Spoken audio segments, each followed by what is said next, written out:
எப்பா எல்லாரும் நல்லா இருக்கும் உங்களுடைய நம்ம நல்லது இல்லாமல் நீ நிறையா பார்த்துக்கணும். இந்த நாள் இனியனாக அமைச்சு கொடுப்பா எப்பா உன் பாதம் இருக்கணும். ஐயோ பண்ண வேண்டியாச்சு. இந்த நாள் இனிய நாளாக போதான்னு பார்ப்போம். அக்கா நான் ரைட்டு போகிறாங்களா? இல்லை, இன்னும் ரைட்டு போகிற மாதிரியே போயிட்டு அப்படியே அக்கா நேராக போகுது. சரி நம்ம போவோம்.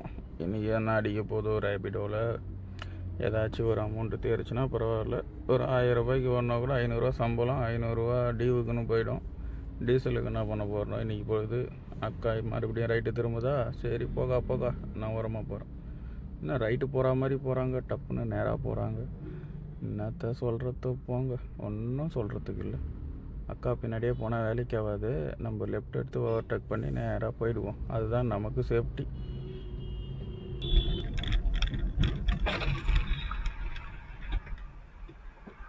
என்னக்கா நீங்க ரைட் சைடு தானே வரீங்கக்கா? நீங்க வேடிக்கை பார்த்துன்னு வந்தா யாருக்கா தப்பு? ரோட்ல வரும்போது ரோடு பார்த்து தானே வண்டி ஓட்டணும். அப்ப எப்படி நீங்க லெஃப்ட் சைடு வந்தீங்க?